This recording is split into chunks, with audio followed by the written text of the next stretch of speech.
Olá, prezado aluno, quem está falando é o professor Esdras Bento com a aula Introdução aos Livros Históricos. Bom, na semana passada nós encerramos a introdução ao Antigo Testamento, falando do cânon, da estrutura do Antigo Testamento, do nome Antigo Testamento, da sua designação tanto judaica quanto também cristã. Tratamos sobre o Pentateuco, a autoria do Pentateuco, e fizemos uma síntese dos livros do Pentateuco.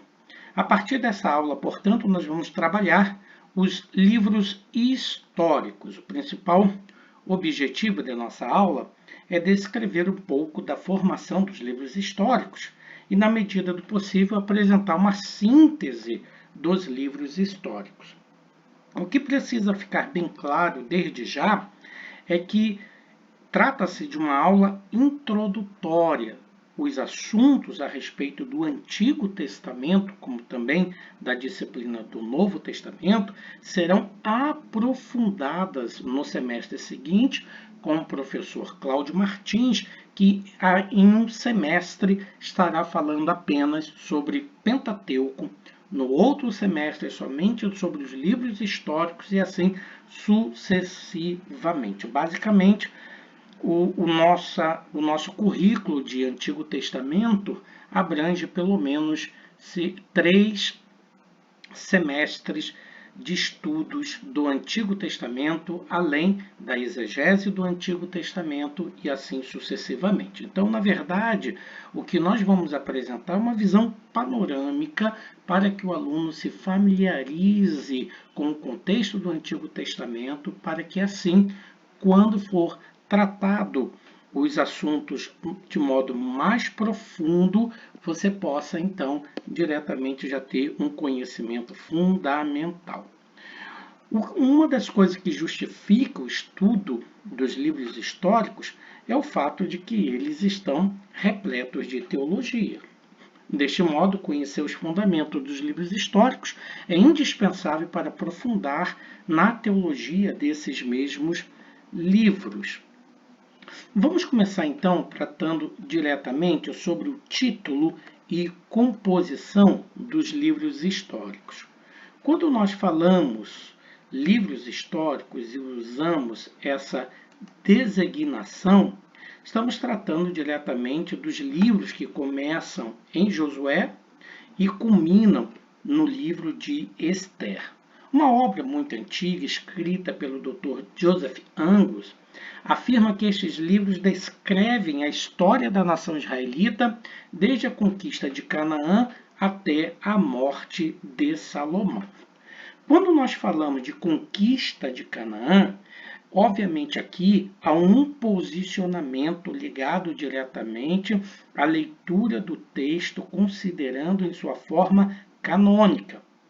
Há, portanto, algumas escolas, como a chamada escola minimalista, que ela não defende diretamente a conquista de Canaã, mas envolto em uma série de teorias, procura descrever diretamente que o povo de Israel, uma dessas teorias, já estava em Canaã, se alia diretamente com os cananeus e derruba o poder local. Entretanto, a leitura maximalista considera diretamente a leitura e a formação do próprio cânon, que considera diretamente a libertação do povo, a sua peregrinação pelo deserto e a conquista da terra de Canaã. Essa é a perspectiva, por exemplo, do Dr. Joseph Angus, como de outros autores também. Então, os livros históricos iniciam em Josué, culminam diretamente com o livro de Esther. A essa característica dos livros históricos, eles são denominados dessa forma porque, enquanto o Pentateuco traça a história redentora, desde a criação até a morte de Moisés, os livros históricos narram copiosamente o movimento histórico da nação israelita durante toda a sua ocupação na Palestina, enquanto o Pentateuco relata o processo do povo judeu até a terra prometida. Lembre-se que nós falamos que um dos pontos centrais do Pentateuco é diretamente a terra da promissão, ou a terra da promessa, ou a terra prometida. Então, toda a história do Pentateuco gira em torno também desse tema que é a terra prometida, que essa promessa já aparece no chamamento de Abraão e agora os livros históricos dão diretamente o cumprimento desta promessa.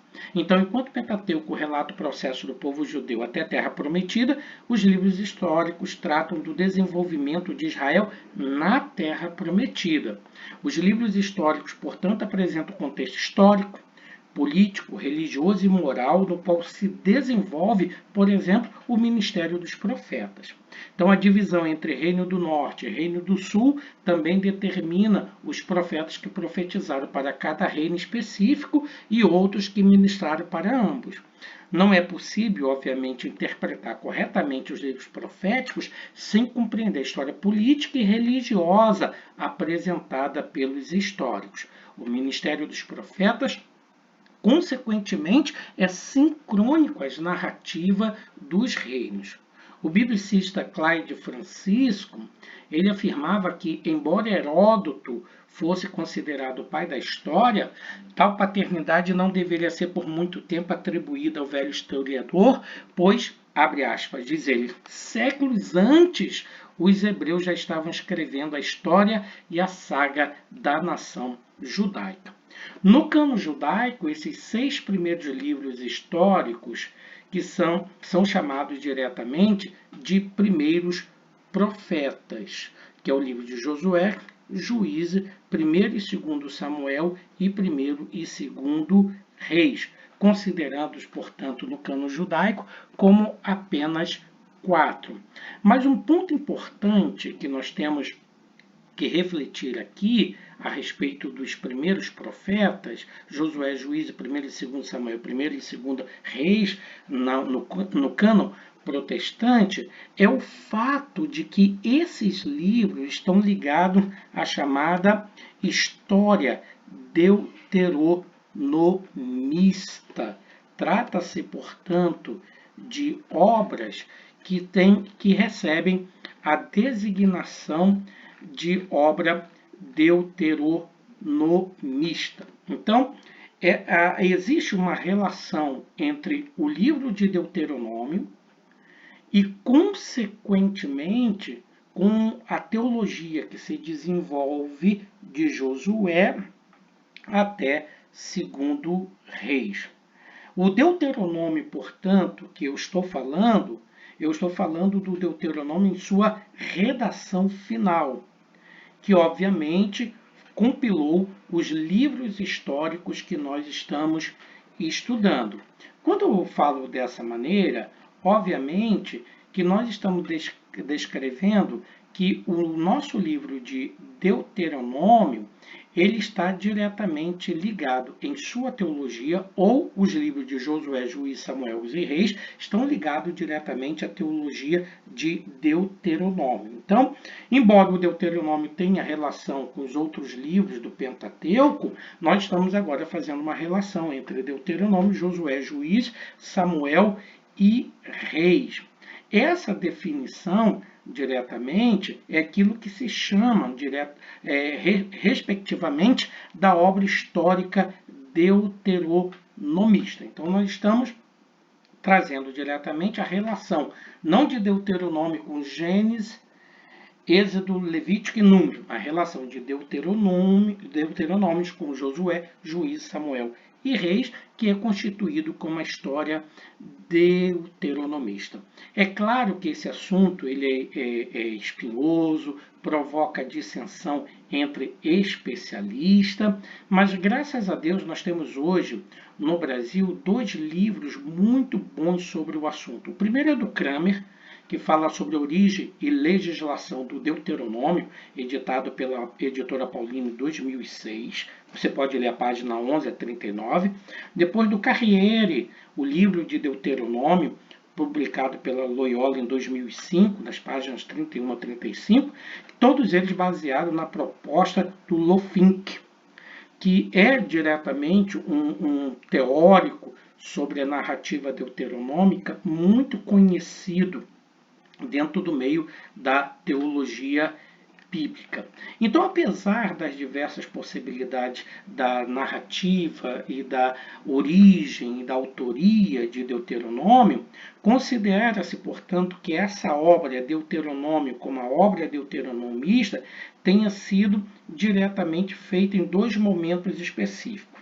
A primeira, nos tempos de Josias, cuja finalidade seria motivar e legitimar as formas promovidas pelo monarca, e a segunda no período do exílio, do pós-exílio, onde se operou acréscimos e correções na primeira, a fim de explicar a morte prematura de Josias e o desterro na Babilônia. Eu não vou aprofundar diretamente esses assuntos, porque o professor Cláudio Martins, no semestre que vem, vai abordar com muita propriedade essas perspectivas na ocasião própria. Então, em outras palavras, o Deuteronômio que se fala é o Deuteronômio em sua redação final, e é esse Deuteronômio que tem relação diretamente com a teologia e os temas teológicos e jurídicos, exarado especificamente naquilo que nós chamamos de livro histórico, que compõe diretamente uma teologia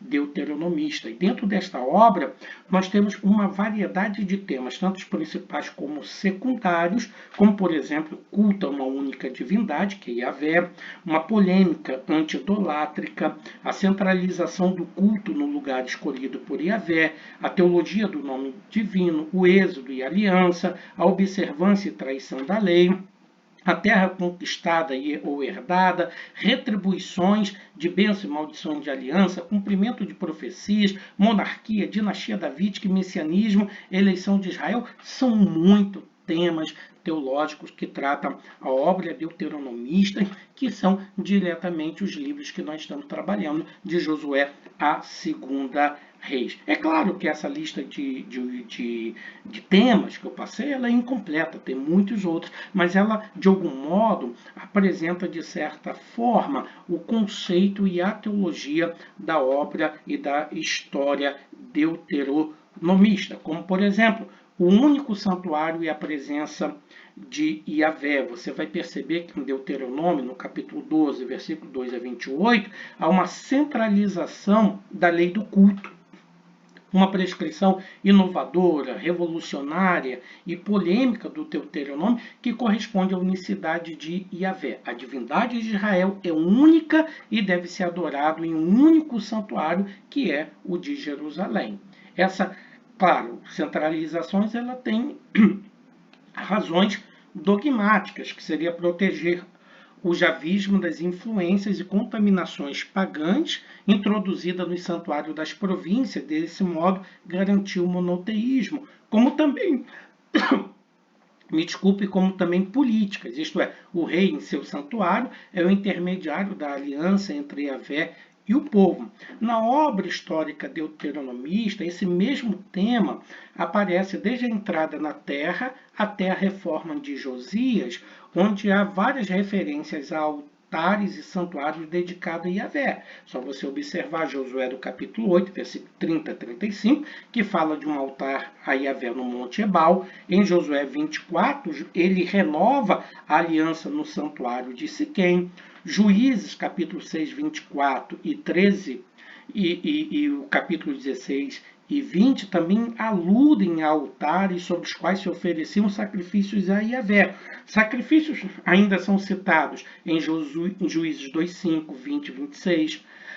Em Samuel mesmo e Reis fala-se de outro santuário já vista. Em Siló, 1 Samuel 1, o altar de Ramá, 1 Samuel 7, de Nob, 1 Samuel 21, de Gabaon, em 1 Reis 3, e assim sucessivamente. Em 2 Samuel, principalmente, no capítulo 7, 1 e 2, Davi expressa seu desejo de construir um templo para Yahvé em Jerusalém. Em 2 Samuel 24, 18 e 25, lê-se o relato da compra da eira de Areúna, na qual Salomão construirá o templo, segundo Reis, capítulo 6. Então, se você perceber, esse tema ligado diretamente a um santuário está ligado diretamente não apenas à teologia de Deuteronômio, como também da obra deuteronomista. Outro conceito muito presente é Yahvé como o único Deus de Israel. Em Deuteronômio, o texto-chave do monoteísmo bíblico,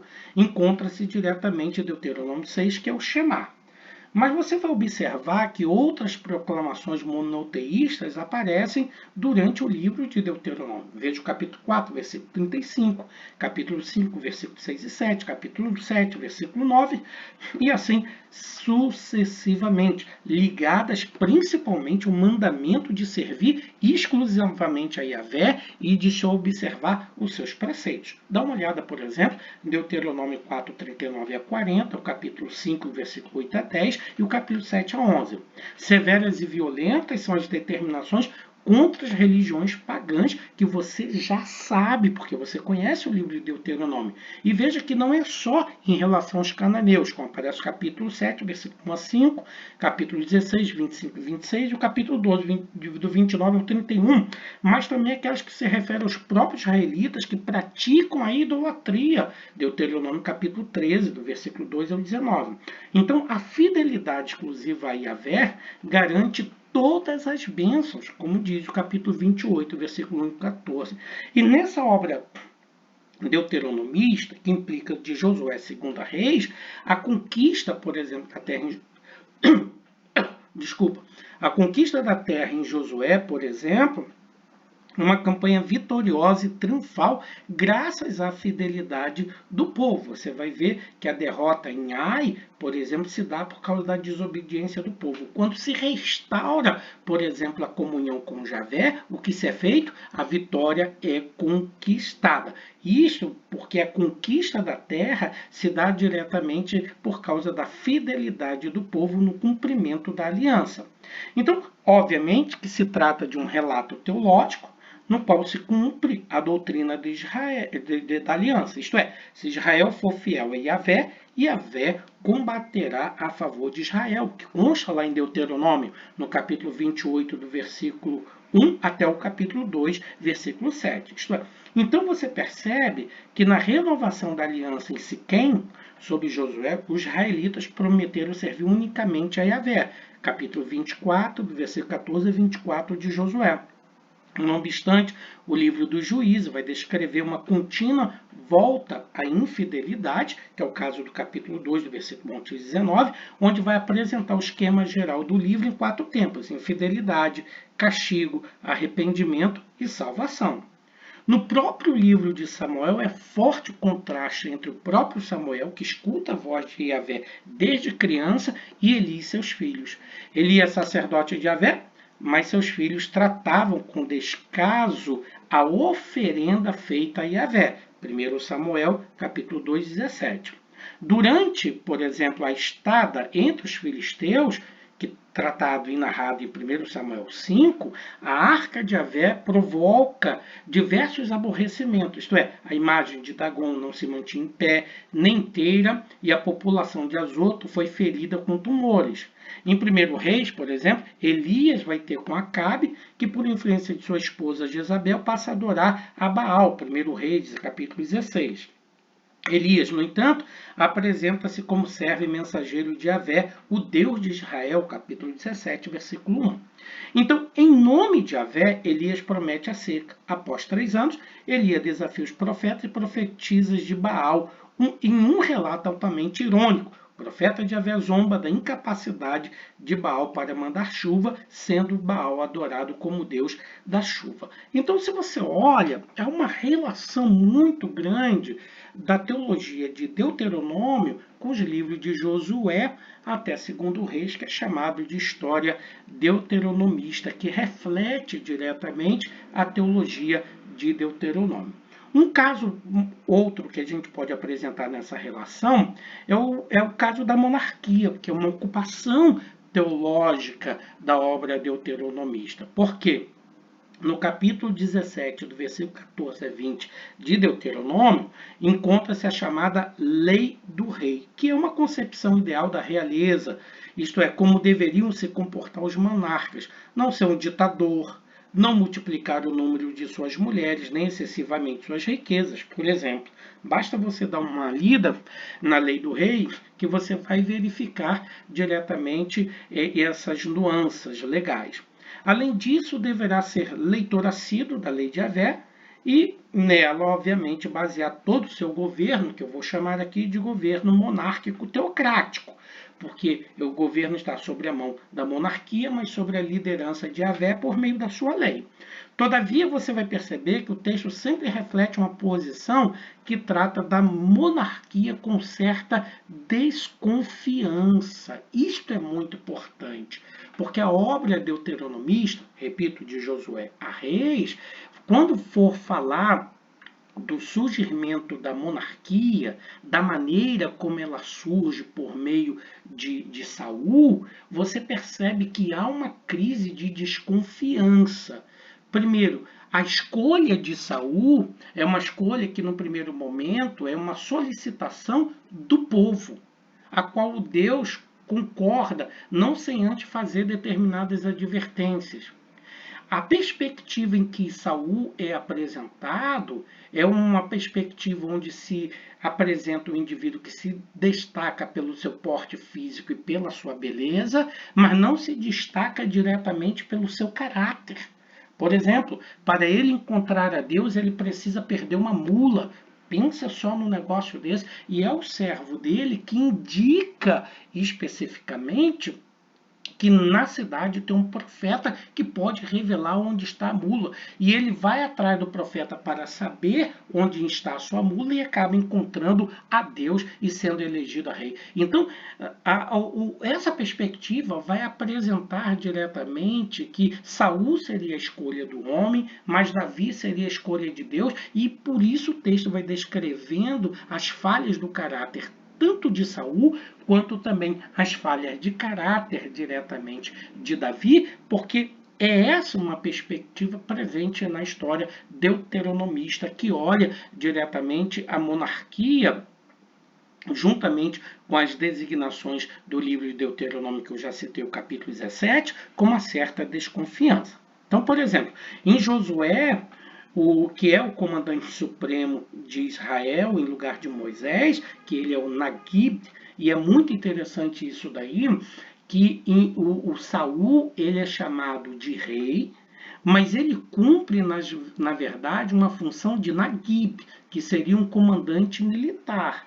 Saul nunca conseguiu, de fato, organizar a monarquia do modo como Davi conseguiu fazê-lo. Muito pelo contrário, o Saul nem mesmo um exército central ele possuía. O que ele tinha, na verdade, era os aldeões, que eram os trabalhadores braçais da lavoura, que se tornavam diretamente o exército para lutar nas batalhas. Quer dizer, não tinha um exército diretamente, e só com Davi é que esse exército vai ser, de fato, formado.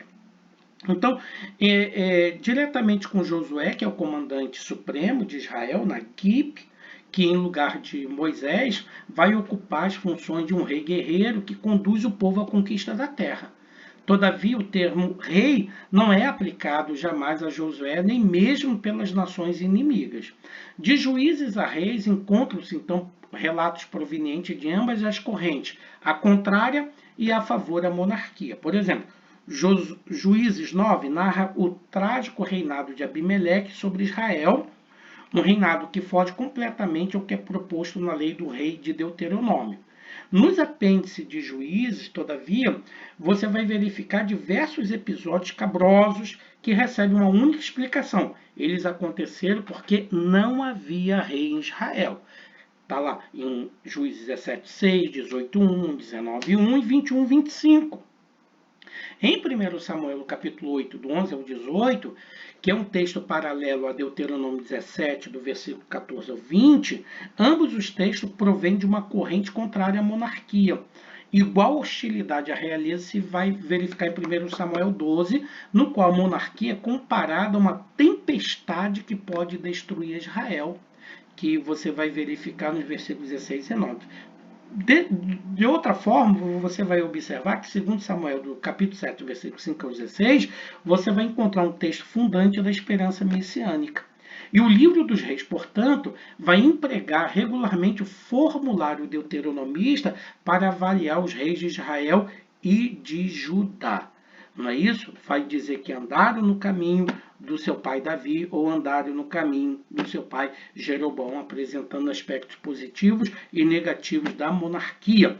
Todos os reis do norte são condenados. Do sul, no entanto, dois se salvam, exatamente os dois reformadores, que é Ezequias, segundo o Reis capítulo 18, e Josias, o capítulo 22 de Segunda Reis, dos quais se diz que imitaram a Davi. Um outro tema importante dessa teologia, que une o livro de Deuteronômio especificamente aos livros ligados especificamente a obra histórica deuteronomista, é a questão da posse da terra e a fidelidade à lei, e assim sucessivamente, a aliança com Yahvé, as maldições de aliança e assim sucessivamente, que eu não posso diretamente trabalhar mais sobre esse assunto, porque ficaria muito extenso. De qualquer forma, eu consegui um texto muito importante de um teólogo muito respeitado aqui no Brasil, que é o Cássio Murilo Dias da Silva, onde ele vai falar no texto que eu escrevi, que eu disponibilizei para vocês no site da FAECAD, na nossa plataforma, onde ele vai discutir com mais profundidade esses aspectos de Deuteronômio e a história do deuteronomista, que segue diretamente o livro de Josué, segundo Reis, e eu coloquei como leitura complementar. Então, a perspectiva do que nós falamos sobre o título, nós encerramos e vamos agora observar diretamente a classificação dos livros históricos. Então, tradicionalmente, esses livros históricos, eles são classificados de três formas: período teocrático, período teocrático monárquico e período pós-cativeiro. Olha só, quando nós falamos diretamente de período teocrático, tem uma crise, uma dificuldade muito grande no debate dentro da teologia a respeito da teocracia. Mas eu gostaria de seguir esse debate à parte num outro momento. Por exemplo, Wellhausen, ele atribuía diretamente que o termo teocracia foi criado diretamente por Flávio Joséfo, quando ele disputava contra Lisímaco e outros hereges, falando diretamente que havia muitas formas de governo, mas a forma de governo a qual o povo de Israel seguia era a forma a teocracia, que você sabe que é o governo de Deus. Então, estou seguindo diretamente essa linha tradicional, seguida e apontada por Flávio Joséfo, também apontada e até defendida por mim no meu livro Introdução à Teologia do Antigo Testamento, que é o nosso livro-texto. Você pode ler diretamente o que eu falo da teocracia direta, da teocracia indireta, mas eu vou deixar isto para um outro momento.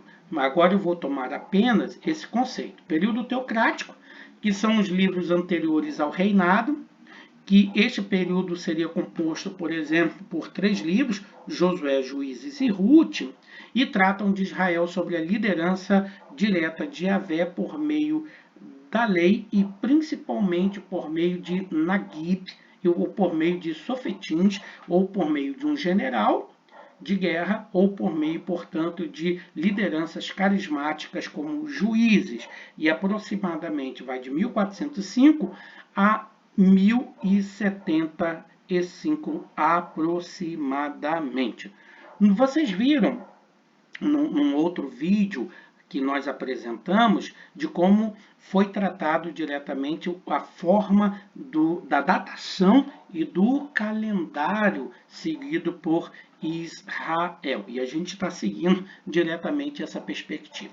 A segunda classificação seria o teocrático monárquico, que são livros que tratam da ascensão e queda do reino, e esse período, portanto, seria composto por 6 livros: 1º e 2º Samuel, 1º e 2º Reis e 1º e 2º Crônicas, e tratam, obviamente, de Israel sobre a liderança de seus reis, de 1070 a 586 aproximadamente, dividido em monarquia unida e monarquia dividida, quando se faz então a separação entre norte e sul, entre Israel, o reino de Israel e o reino de Judá.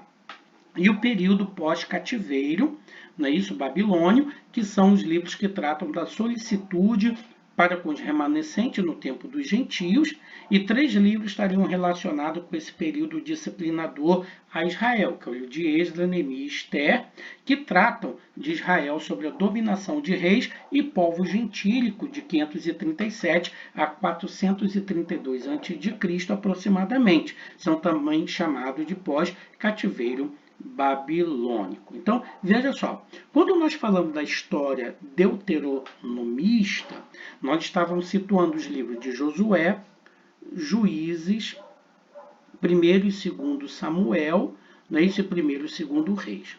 O livro das Crônicas, o livro de Esdras, Neemias e Ester já seriam, portanto, uma teologia distinta, seria a teologia do cronista. E esta teologia do cronista tem uma outra característica que se distingue diretamente da obra historiográfica deuteronomista. Quando chegar diretamente na abordagem a partir do livro das Crônicas, nós trataremos diretamente sobre essa abordagem do cronista, da teologia do cronista, só para você ter uma ideia direta. O cronista, ele é pró-Davi. E isso é muito interessante.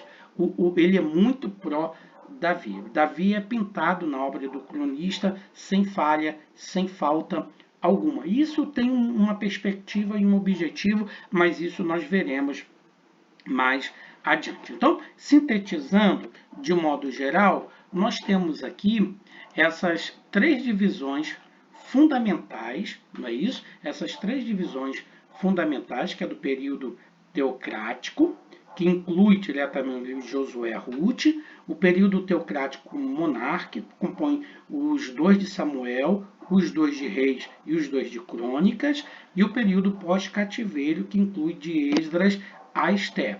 Lembrando que essa distinção, ela, portanto, poderia ser classificada em obra histórica deuteronomista, que iria de Samuel a Reis, e a obra do cronista, que iria de Crônicas a o livro de Ester.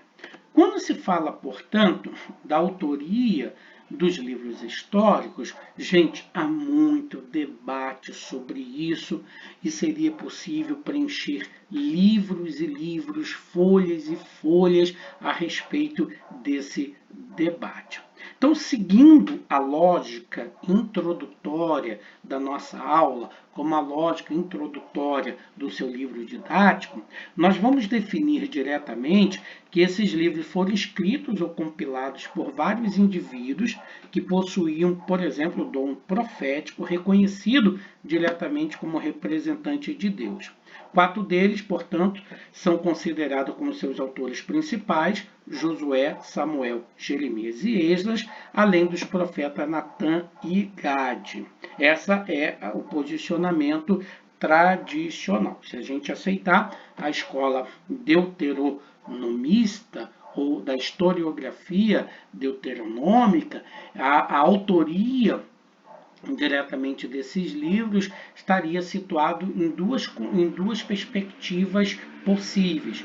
Primeiro, no tempo de Josias, que teria sido dada a primeira redação, e depois, próximo ou depois do período do exílio, que teria recebido uma segunda redação, que teria feito a compilação geral. Mas essa é uma teoria que o professor Cláudio Martins vai aprofundar com vocês. O meu objetivo aqui é vos dar diretamente uma visão panorâmica, lidando principalmente dos aspectos conceituais da ortodoxia ou da tradição, como é apresentada no seu manual.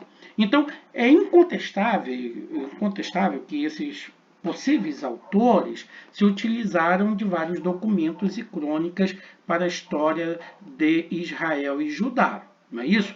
Quando você lê, por exemplo, a repetição do texto de Isaías, do capítulo 36 a 39, com o 2 Reis 18, do capítulo 18, versículo 3 até o capítulo 20, versículo 19, é prova, obviamente, que foram utilizadas referências bibliográficas para a composição da história judaica. Basicamente, o texto de Isaías 36 a 39 e 2 Reis 18, do 13 ao 20, se repetem do capítulo 18, versículo 13, até o capítulo 20 e 19 de 2 Reis. Essas histórias se repetem, o que pressupõe, na verdade, que tiveram referências comuns. Isso a gente pode ver constatando diretamente na leitura.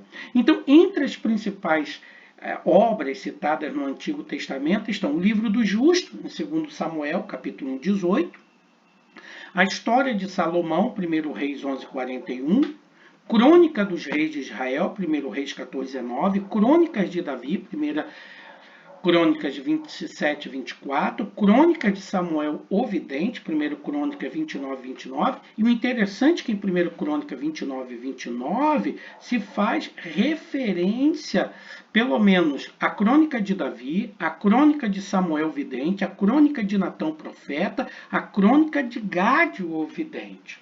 Mas ainda em 2 Crônicas, capítulo 9, versículo 29, será feito ainda referência às profecias de Aías, o silonista, visões de Ido, vidente, livro da história de Natã, o profeta. Então, o que você pode imaginar é que a narrativa do que se compõe o que nós chamamos de livros históricos é uma história, uma narrativa que está sendo elaborada teologicamente.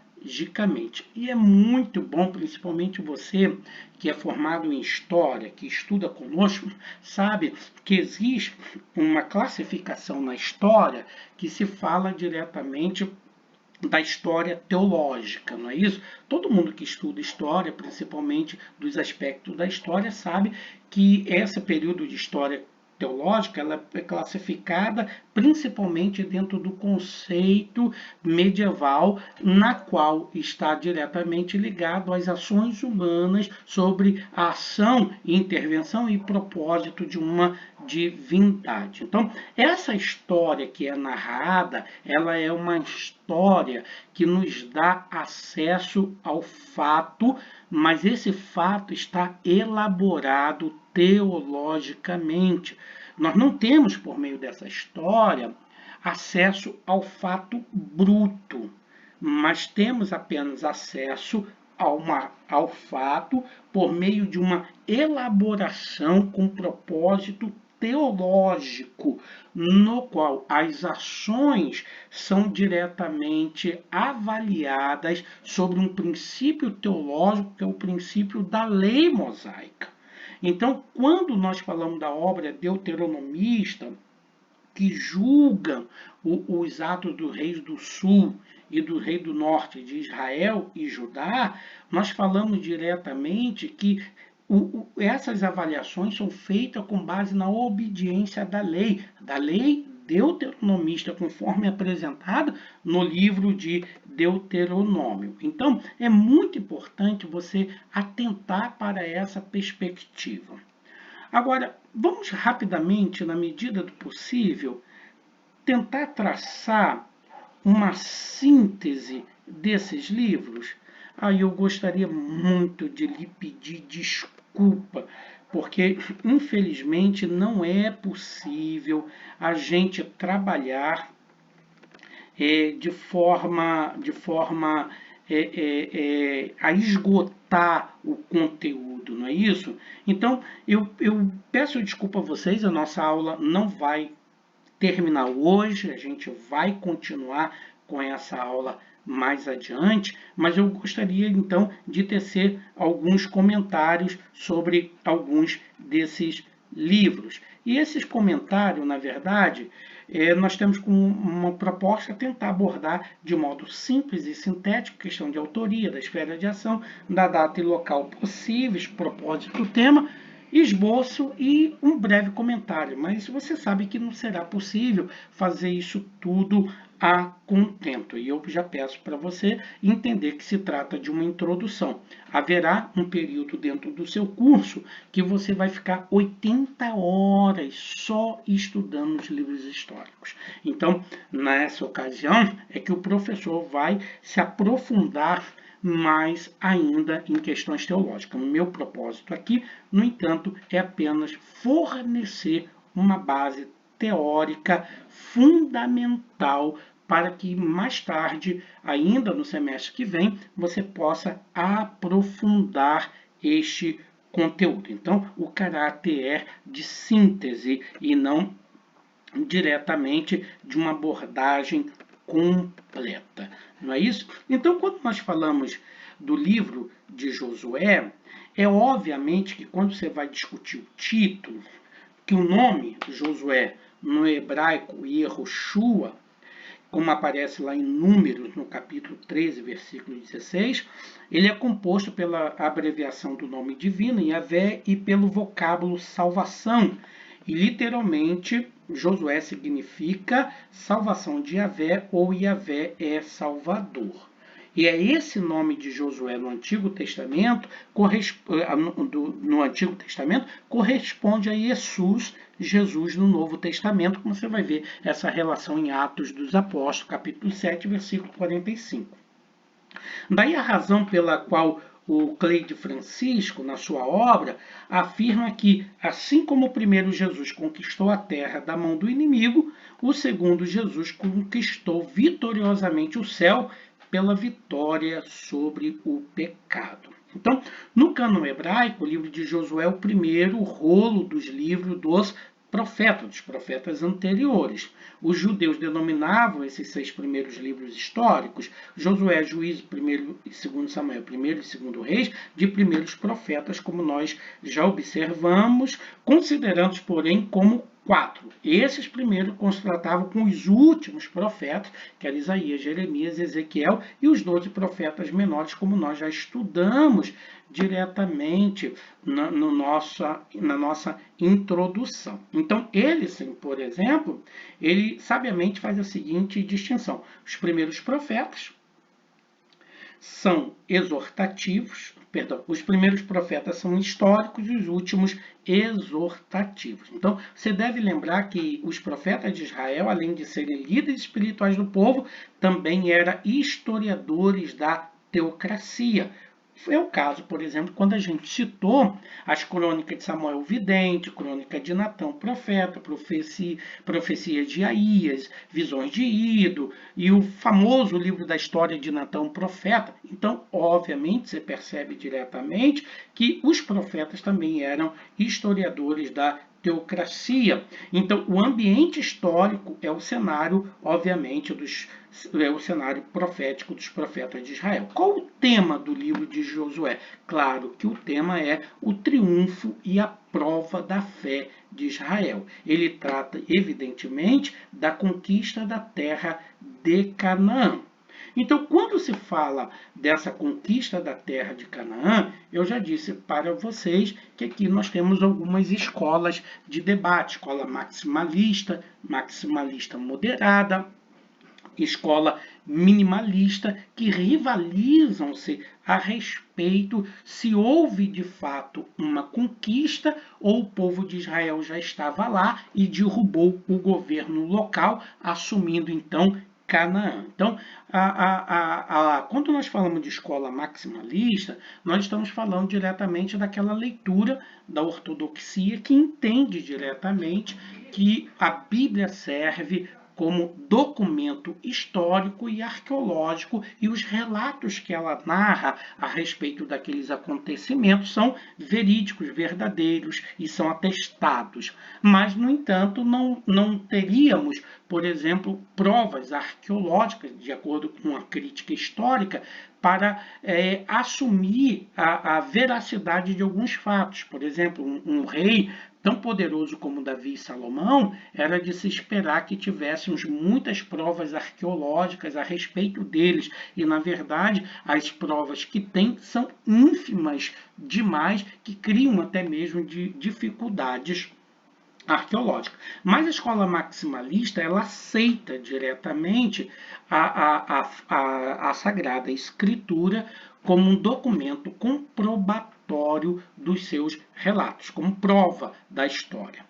Né? E, na verdade, a escola maximalista vai ter um outro posicionamento, que é a escola maximalista moderada, que é defendida, por exemplo, por John Bright, na sua obra da história de Israel, porque John Bright ele intercala esse elemento da narrativa bíblica como prova histórica e, ao mesmo tempo, ele também tem uma crítica diretamente à falta de alguns elementos arqueológicos para dar a assertiva maior à história narrada pela Bíblia. Então ele é chamado de maximalista moderado. Agora, a escola minimalista não, ela não aceita diretamente o relato da Sagrada Escritura como um relato histórico e como prova fundamental de historicidade. Então, a escola minimalista, ela basicamente coloca em dúvida, o de Gênesis até aproximadamente segundo Reis, até o livro de Reis, ela coloca em dúvida. Ela, na verdade, só admite, geralmente, da monarquia dividida em diante, ignorando todos aqueles relatos como fatos fidedignos. Então, hoje, quando você adquire um livro, você tem essa perspectiva presente. Por exemplo, a obra do John Bright, ela é essa pegada maximalista moderada, mas boa parte dos livros de história de Israel, da editora Vida Nova, da editora CPAD, da editora Cultura Cristã, são considerados maximalistas. O problema, diretamente, é que os estudos acadêmicos nos centros universitários que ensinam teologia costumam diretamente considerar a escola maximalista como uma escola crítica e não costuma colocá-la diretamente dentro da perspectiva científica. Mas acontece que a editora CPAD publicou uma obra muito importante que você deve ler, que está na sua ementa, no programa, que são Faces do Antigo Testamento, onde respeitadíssimos teólogos debatem essa perspectiva ali. Então, é uma bibliografia que você não pode deixar de ler. Então, bom. Então, essa perspectiva do tema de Josué, que é o triunfo e a prova da fé em Israel, vai falar diretamente dessa conquista da terra prometida, dando assim, portanto, cumprimento à profecia diretamente de Gênesis, capítulo 12, quando Deus, portanto, promete a Abraão a terra. Só que, para que aquela promessa se cumprisse efetivamente, teria que todo o território de Canaã ter sido conquistado pelos hebreus, tendo, portanto, expulsado os cananitas e filisteus, algo que só vai acontecer no segundo período do reinado de Davi.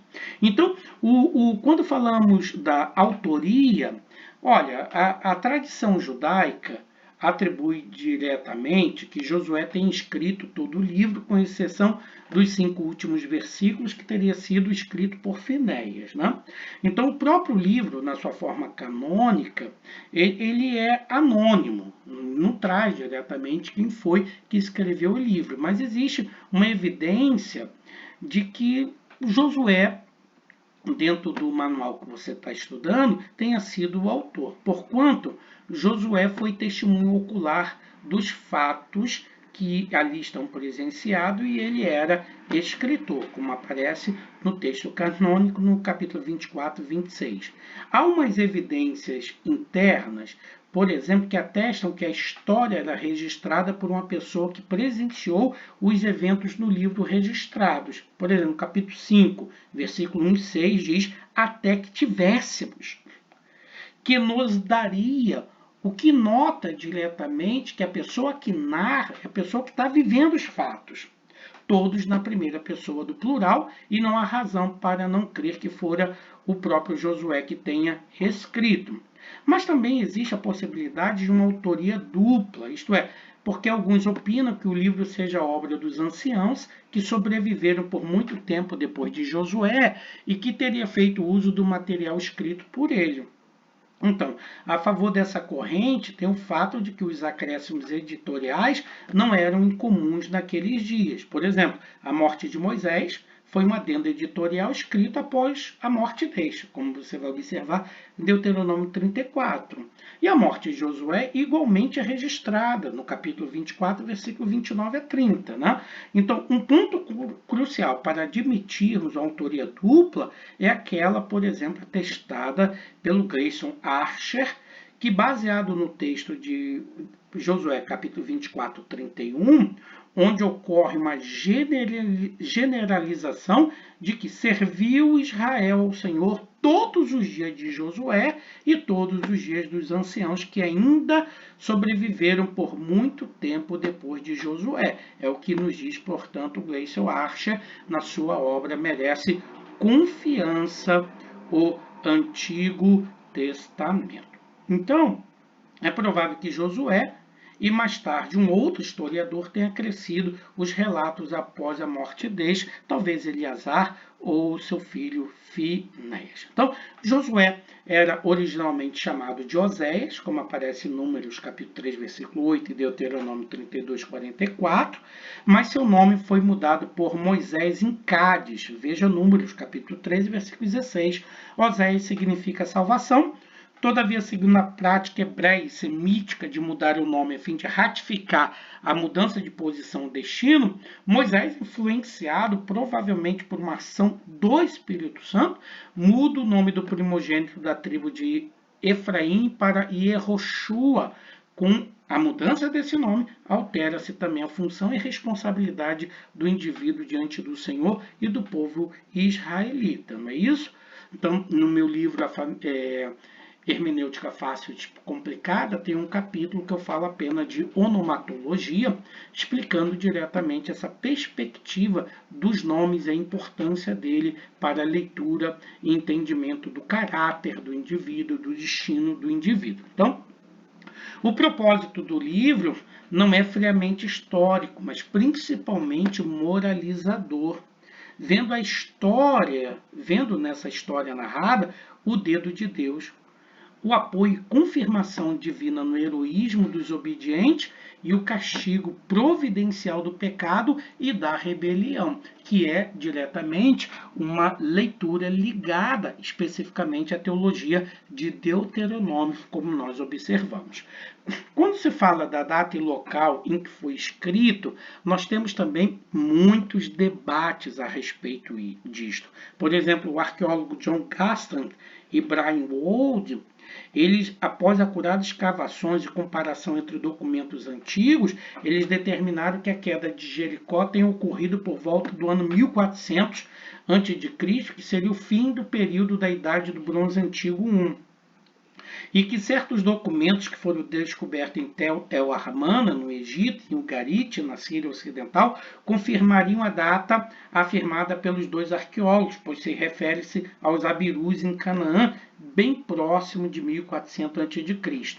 Então, o local da escrita provavelmente tenha sido em Canaã, uma vez que o próprio Josué foi o autor da obra, e a data, ainda que incógnita, deve estar relacionada a um período depois da queda de Jericó, entre 1400 a 1375, principalmente sobre uma perspectiva ligada à leitura canônica, não é isso? Então, quando falamos de uma esfera de ação, é óbvio que esse livro vai da morte de Moisés até a morte de Josué, cobrindo os acontecimentos registrados na obra, que começam diretamente onde termina Deuteronômio. Quanto ao esboço, o livro de Josué tem uma estrutura não muito complicada. Por exemplo, pode ser dividido em 3 partes. A primeira parte, que vai falar da conquista de Canaã, que vai do capítulo 1 ao 12.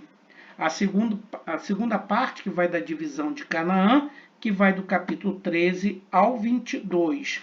E a terceira parte, que vai da despedida e morte de Josué.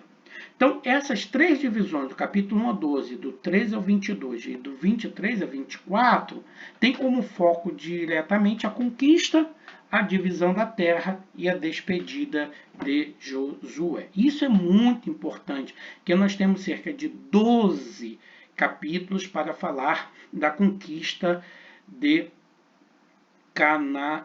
Então, como é que a gente deve lidar diretamente com isso? Vamos rapidamente verificar nesta análise que o livro descreve a conquista e divisão da terra de Canaã e tem como pano de fundo as características corruptas e brutais da religião cananita, claramente registrada nos tabletes de Hansharon.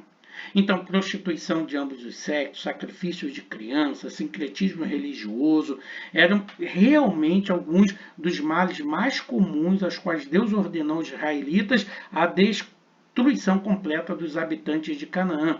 Gente, eu comentei isso daí com vocês na nossa introdução ao Antigo Testamento, quando nós falamos das passagens difíceis do Antigo Testamento e do contexto histórico do Antigo Testamento, falando diretamente de algumas leis, de alguns costumes, de algumas culturas do Antigo Testamento, como a questão da coisa interditada, não é isso? Do anátema, e explicamos especificamente como era esse contexto cultural. E ligado diretamente a uma visão teológica do livro, a comunidade canaanita, eles praticavam aos olhos de Javé e a teologia que se segue no Pentateuco, pecados de Toevá, que eram os pecados de abominação. Consequentemente, o extermínio do povo pagão e idólatra era, no primeiro momento, como uma forma de purificação do mal, segundo, para não contaminar o povo de Israel, e terceiro, estava dentro desse princípio cultural. Você vai observar diretamente que a posição do narrador do livro de Josué e Juízes é de que o povo de Israel fracassou nisso.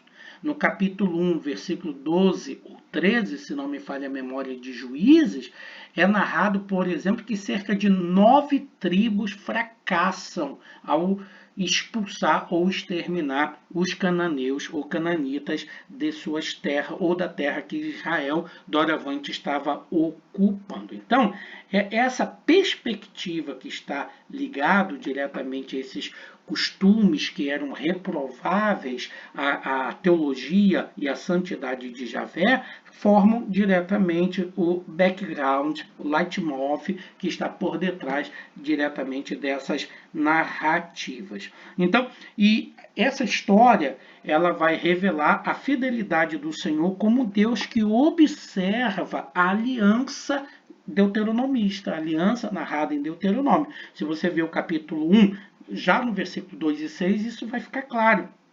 Pois Javé cumpriu o segundo aspecto da aliança do Senhor com Abraão, que era a entrega da terra de Canaã.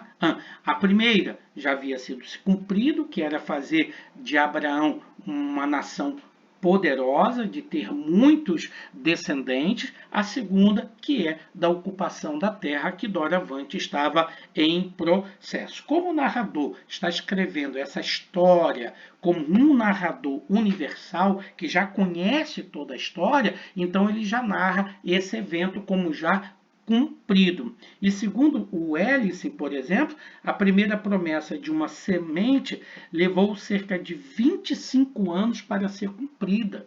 De quando Deus promete a Abraão que faria dele uma grande nação a partir de um descendente, cerca, segundo Hélice, 25 anos foi levado para esse cumprimento. E a segunda durou aproximadamente 700 anos para se cumprir, desde o cumprimento da primeira.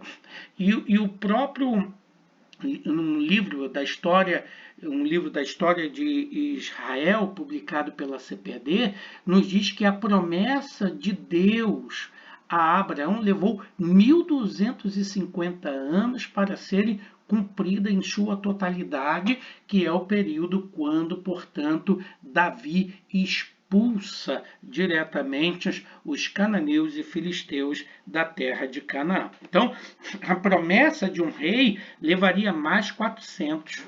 E a vinda daquele em que seriam benditas todas as nações, mais 1400 anos. Então, a semente, segundo Ellison, levou para se cumprir 25 anos. A segunda, que é da ocupação da terra, aproximadamente 700.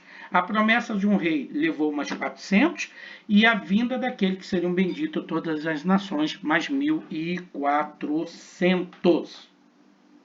Então, nesse aspecto, portanto, nós temos alguns passos importantes, mas nós vamos interromper, porque já temos cerca de 1 hora de palestra sobre a questão dos nossos livros históricos, da nossa introdução, e nós vamos encerrar a nossa aula por aqui. Que Deus possa lhe abençoar em nome de Jesus e daremos continuidade ao nosso trabalho na semana que vem.